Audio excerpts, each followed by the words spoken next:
On the air because we have just learned that the U.S. ambassador to Libya has been killed. It happened overnight when angry militants stormed the U.S. consulate in Benghazi, Libya. They fired shots, set the building on fire.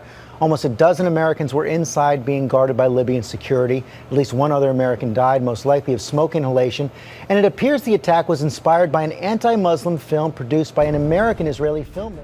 They told us it was a video, but it was about gun running.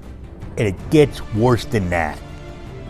What was our president doing when the embassy was being attacked? Also, the fair use as it's a parody. If you don't have a sense of humor, go.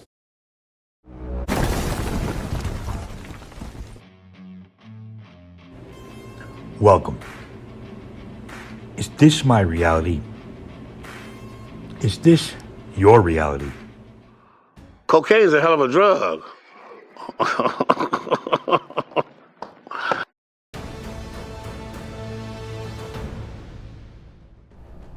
Welcome to Not My Reality. Let's get right to this. We all know September 11th, of course, is the anniversary of the 2001 attacks on American soil. But it's also the anniversary of the Benghazi embassy attacks that happened in 2012. The question is, where was Obama during Benghazi? What was then President Obama doing during the 8 hours that the U.S. diplomatic compound in Benghazi, Libya was under attack? Amazingly, all these years later, we still don't know. After years of investigation, combing through tens of thousands of documents and conducting interviews with 75 witnesses and knowledgeable individuals, members of the Benghazi Select Committee officially released their final report on the September 11, 2012 attack. There's still one major question that is left unanswered. Where was President Obama during the attack? Support this channel, hit that like button, hit that subscribe button, smash that notification bell. If you don't, I'm going to sit you down and make you listen to Obama's books on tape.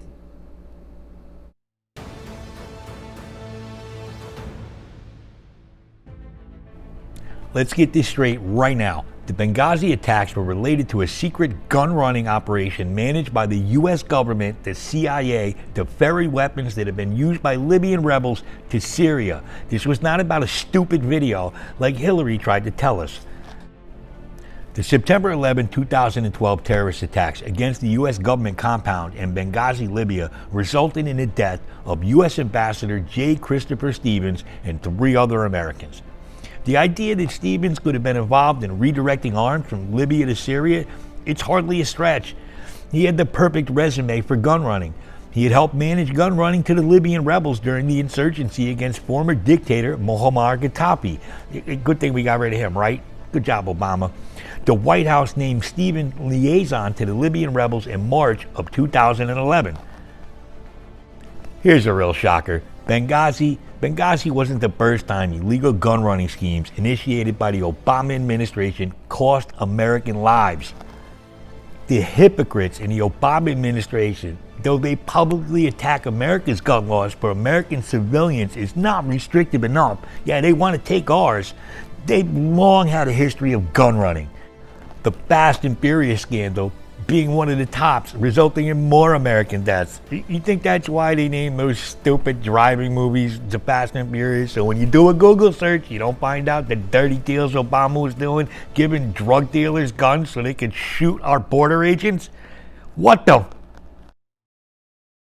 Officially, Stevens was on a diplomatic mission in Benghazi. That was Libya's second largest city. Though it's become abundantly clear to anybody that pays any damn attention that the U.S. Special Mission Compound building had a lot more to do with the CIA than it ever did with diplomacy.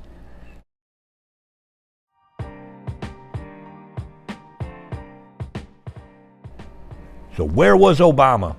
Well, Rich Lowry of Politico wrote about the mystery night on September 11, 2012, when the then current U.S. President Obama disappeared for many hours and was seemingly unavailable, despite the fact that the first U.S. ambassador in 30 years had just been brutally murdered.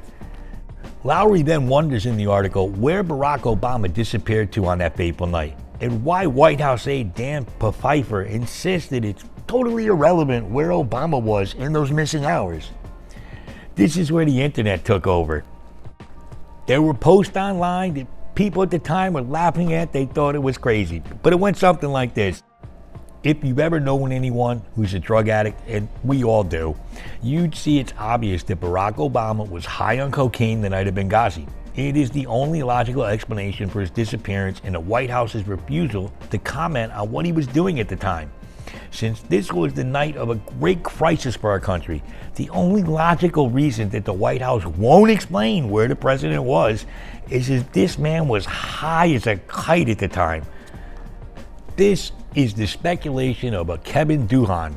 He's a self-described gay conservative political analyst who wrote for a publication called Hillbuzz.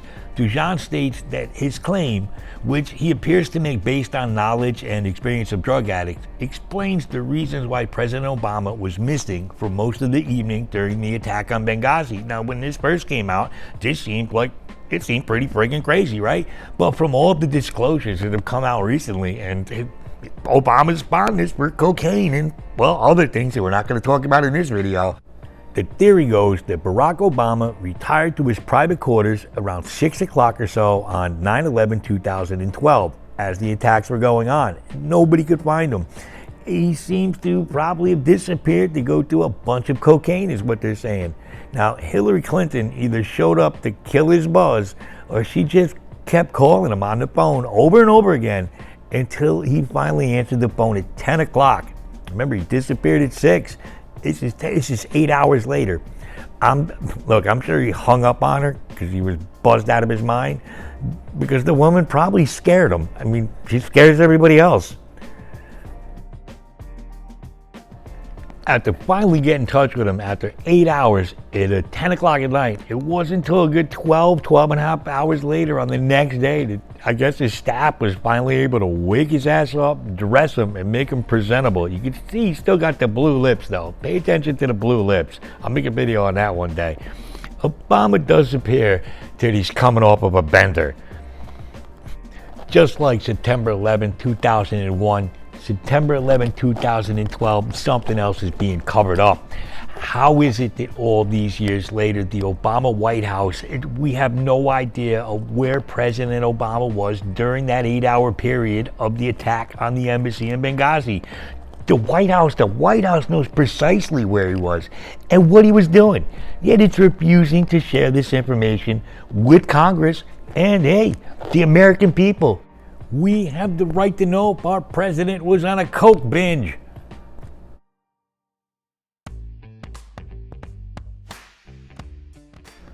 This was another case of gun running gone bad and Americans dying. Why'd they order a stand down? Why was the commander-in-chief missing? Because like Fast and Furious, Obama knew he fucked up. And like the late great Ray Liotta at the end of Goodfellas, Obama thought his gun running to the Syrian rebels to overthrow Assad against Putin, that was about to be exposed. And he thought he was going to get caught. So he did what any leader of the free world would do. He grabbed himself an 8-ball and he got the fuck out of there.